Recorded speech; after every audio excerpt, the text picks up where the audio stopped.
Friends, તમારું સ્વાગત છે અમારી ચેનલ રૂપલ્સ અમેઝિંગ વર્લ્ડમાં। તો આજે આપણે બનાવીશું બિરયાની મસાલો। તો આ બિરયાનીનો મસાલો ઘરે એકદમ સસ્તો અને ચોખ્ખો બને છે। તો આ બધા મસાલાને મેં આ ટેબલ સ્પૂનથી મેઝરમેન્ટ કરીને લીધું છે। 1.5 ટેબલ સ્પૂન જેટલી વરિયાળી, 3 ટેબલ સ્પૂન જેટલા આખા ધાણા, 3 ટેબલ સ્પૂન જેટલું આખું જીરું, 2 ટેબલ સ્પૂન જેટલા કાલા મરી, 1 ટેબલ સ્પૂન લવિંગ, 8 થી 10 નંગ જેટલા તજના ટુકડા, 12 થી 15 નંગ જેટલી કાલી એલચી, 12 થી 15 નંગ જેટલા ચક્રફૂલ, 15 થી 20 નંગ જેટલા તમાલપત્ર, 5 થી 6 ફૂલ જાવિત્રી,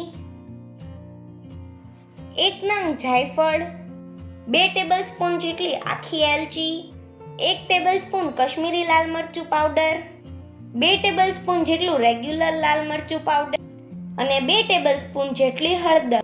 તો બિરયાનીનો મસાલો બનાવવા માટે આપણે અહીં આટલા ઇન્ગ્રેડિયન્ટ્સ જોઈશે।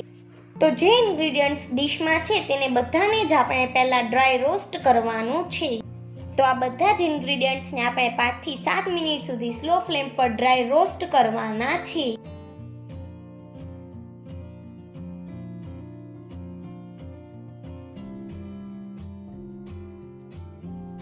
તો તજના ટુકડા મોટા હોય તો તેના આપણે નાના નાના ટુકડા કરી લેશું।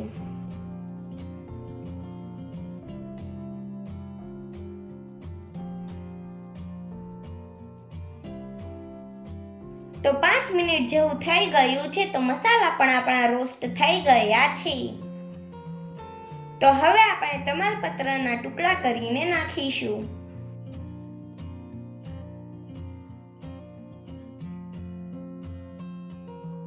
અને ગેસની ફ્લેમ આપણે બંધ કરી દેવાની છે। તો હવે બધા જ મસાલાને આપણે ઠંડા થવા દઈશું। તો મસાલો ઠંડો થાય ત્યાં સુધી આપણે એલચીમાંથી ફોફા કાઢી લઈએ।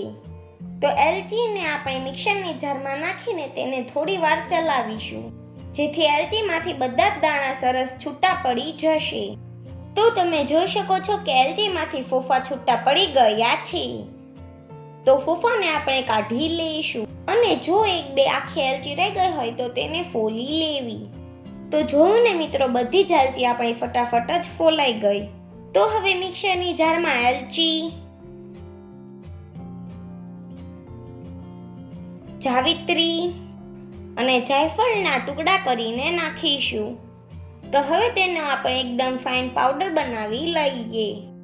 તો પાવડર તૈયાર થઈ ગયો છે તો હવે તેને આપણે એક ડીશમાં લઈ લઈશું।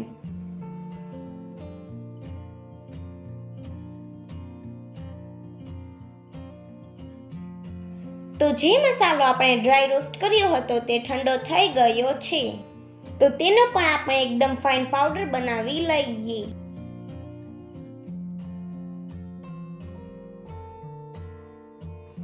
તો મસાલો આપણો તૈયાર થઈ ગયો છે તો હવે તેને આપણે એક બાઉલમાં લઈ લઈશું અને જે જાવિત્રી, જાયફળ અને એલચીનો પાવડર બનાવ્યો હતો તે બાઉલમાં ઉમેરી દઈશું। અને હવે તેમાં હળદર, કશ્મીરી લાલ મરચું પાવડર, રેગ્યુલર લાલ મરચું પાવડર, તો હવે બધું જ સરસ મિક્સ કરી લઈશું।